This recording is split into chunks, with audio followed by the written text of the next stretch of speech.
સરથાના police station વિસ્તારમાં પેટ્રોલિંગના સમય દરમિયાન બાતમી મળેલ હતી, જે બાતમીના આધારે સરથાના પોલીસે પાર્સલની યાર્ડમાં એક ટેમ્પો ગાડીમાં ભારતીય બનાવટના વિદેશી દારૂનો જથ્થો સાથે કુલ રૂપિયા 2,27,000 સાથે આરોપીઓને પકડી પાડી કાયદેસરની કાર્યવાહી હાથ ધરી છે. સરથાના પોલીસે જે મુદ્દામાલ જપ્ત કર્યો તેમાં એક ટેમ્પો જેનો રજીસ્ટ્રેશન નંબર GJ 8Z3085 છે, જેની કિંમત 1,50,000 થાય છે.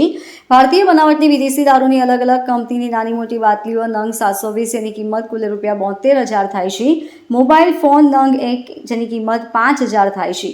સદરુ કામગીરી સરથાના પોલીસ સ્ટેશનના પોલીસ ઇન્સ્પેક્ટર MB ઝાલા સાહેબનાઓની સૂચનાઓથી પોલીસ ઇન્સ્પેક્ટર MG લિંબોલા તથા અમલદાર હેડ કોન્સ્ટેબલ હરીશભાઈ દેવદાસભાઈ તથા અમલદાર પોલીસ કોન્સ્ટેબલ શક્તિસિંહ વાઘજીભાઈ તથા અમલદાર પોલીસ કોન્સ્ટેબલ શૈલેષભાઈ કાળાભાઈ નાઓએ ટીમ વર્કથી કરેલ હતું. Bureau report LK star news, Surat.